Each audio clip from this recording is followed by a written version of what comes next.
Every hour more are returning from the Normandy beachhead. Many of them on stretchers. Some are shipmates of the Coast Guardsmen in this barracks. It's hard to forget that. It's even harder to forget the others who will never come back to us. It seems almost like yesterday. If only you could have seen this harbor then, the ugly, flat-bottomed LCIs. The smaller craft always on the go. The snub-nosed LCVPs that would spearhead the coming invasion. The fast Coast Guard rescue cutters that later were to save so many lives. Hundreds of ships and landing craft, each with its specific job. You remember young Bill Jackson, who sang in your boys' choir? He was serving aboard the rescue cutter Flying Angel. For months, Bill and the others were put through invasion maneuvers. They called them dry runs, and other terms not in our vocabulary. By now, the GIs were resigned to these seagoing excursions and convinced they had joined the Marines. Our men began to feel they were running a water taxi service. They kept hoping each dry run might turn out to be more than just another rehearsal.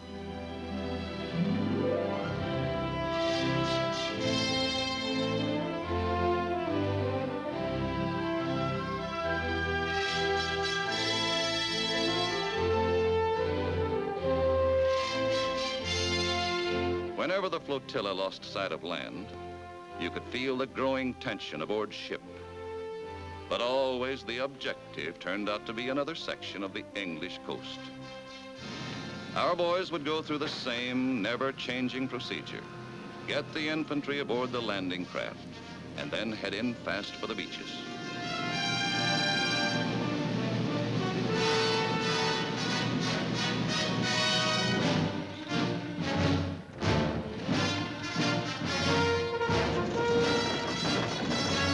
Soldiers and sailors all thought they were pretty good by now. They were, except for a few minor kinks.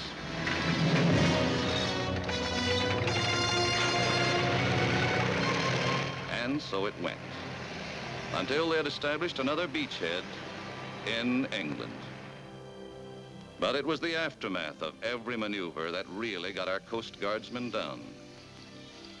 Maintenance to them was just more monotonous routine.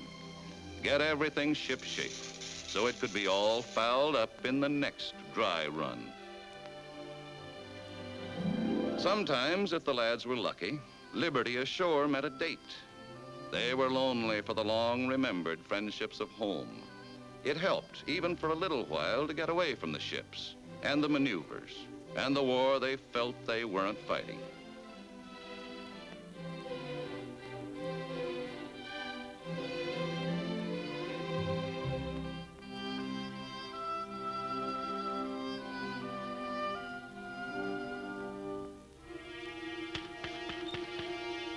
But their hours ashore ended all too quickly.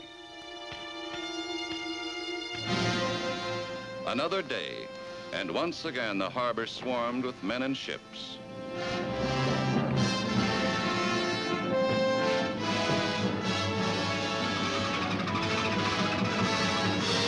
Once again, everything was being made ready for the order to up anchor.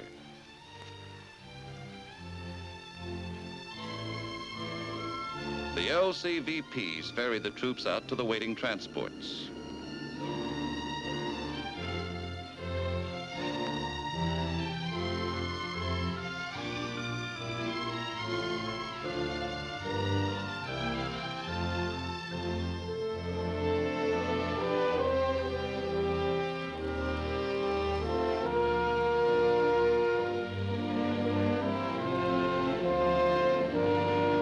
LCIs took on more infantry, engineers, and medical corpsmen.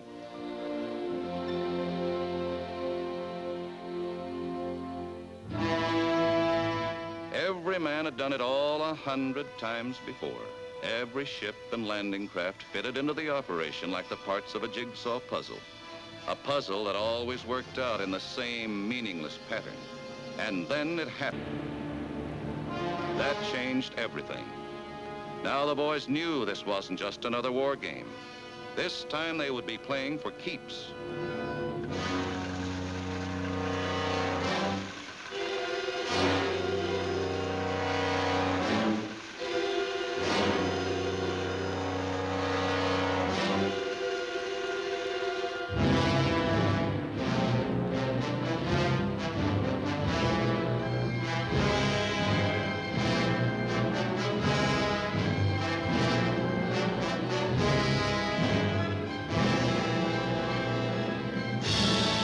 Huge floating piers of concrete and steel to be used in the construction of our invasion harbors were towed across the channel.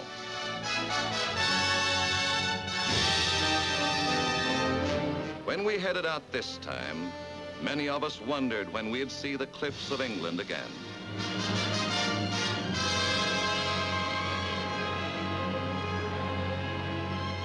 Hour after hour, our passing bomber fleets filled the Channel skies.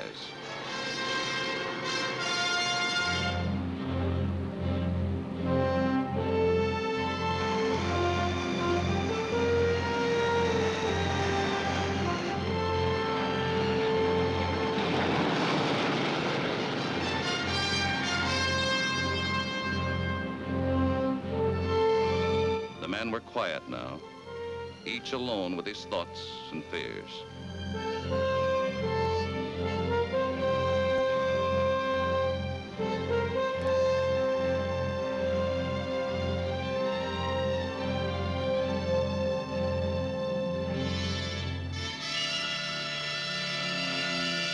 We spotted a lone enemy observation plane.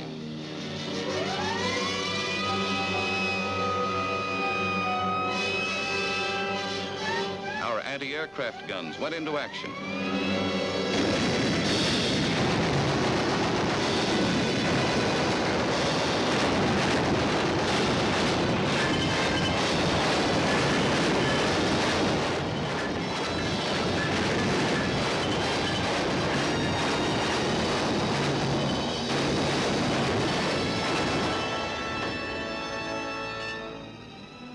The enemy might suspect our coming, but when we would strike and where was a secret we meant to keep. All that day, following a zigzag course, we moved steadily and stealthily toward our appointed rendezvous off the coast of France.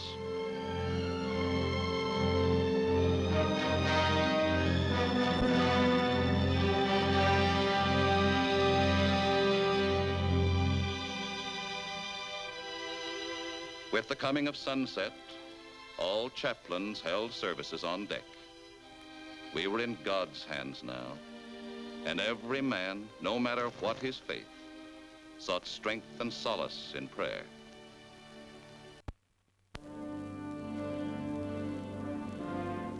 At dusk, we arrived at the rendezvous and hove to under the welcome cover of the deepening night. Now began the most trying ordeal of all, waiting through the long, nerve-straining silence for H hour.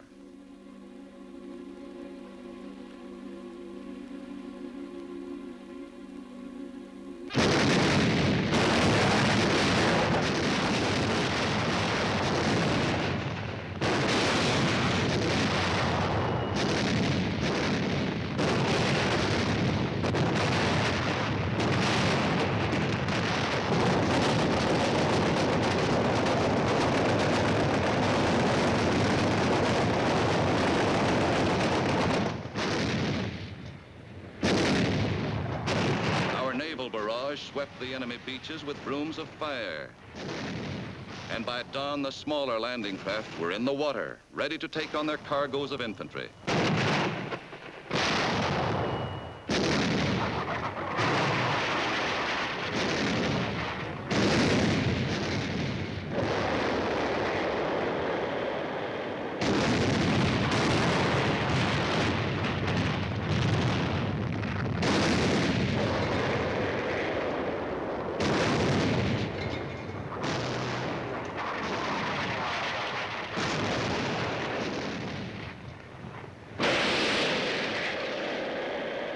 While the big guns fought it out with hidden Nazi shore batteries, our first wave moved in. From the skies, hundreds of planes provided air cover for the seaborne invasion below.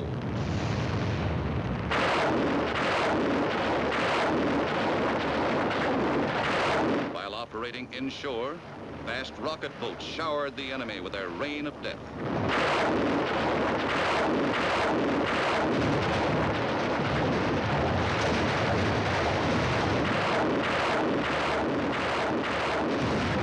The LCVPs moved in close to the obstacle barricade and dropped their ramps.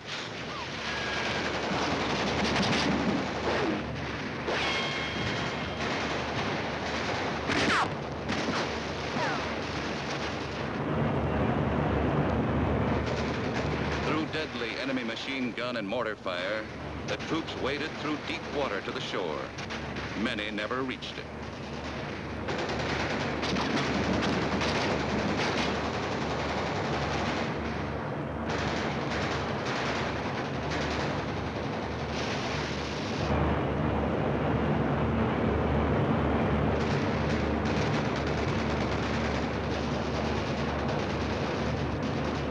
Now the larger LCIs came shouldering in with more infantry to reinforce our hard-won foothold.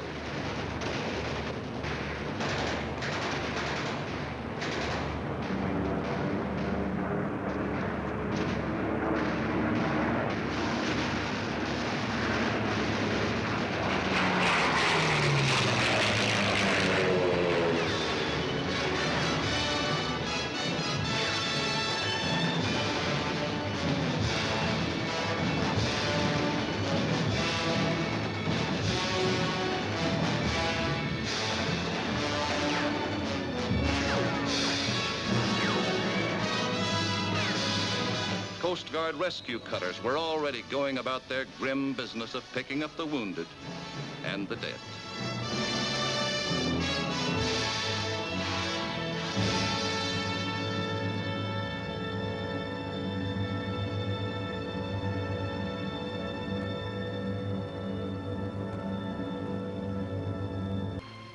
We landed more medical field units.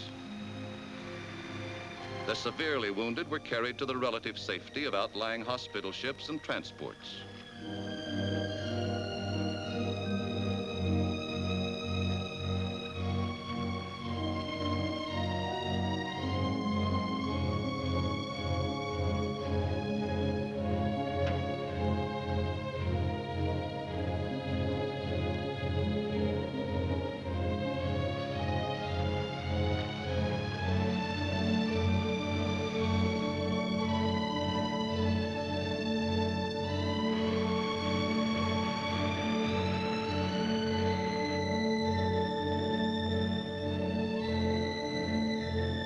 The two-way traffic never stopped. The wounded going out, the ever-growing tide of more men and material pouring in. When the enemy had been pushed back from the beaches, the mammoth LSTs came lumbering ashore with their tons of heavy equipment.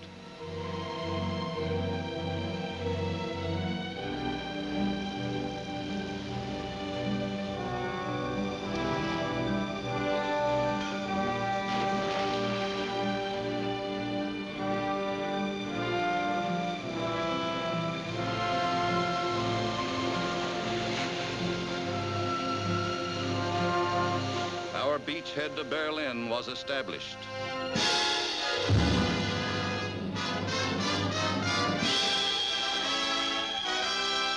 The invasion surged farther inland, gaining power as it went. Now the troops were on their own.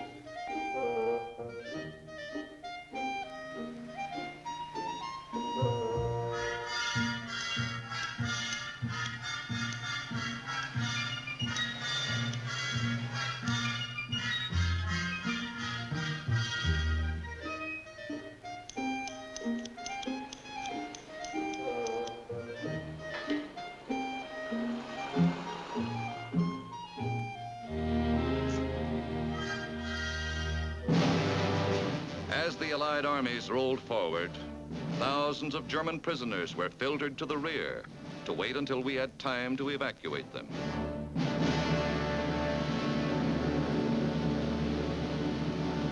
Scores of our older merchant vessels had been scuttled to form protective breakwaters against the treacherous seas.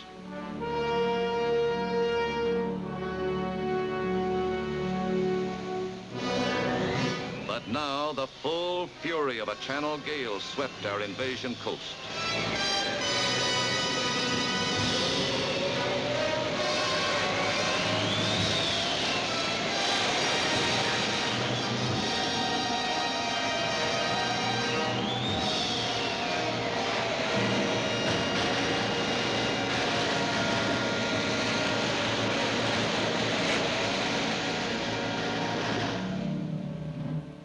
The sea had taken its toll, adding to the high price we had already paid in men and ships.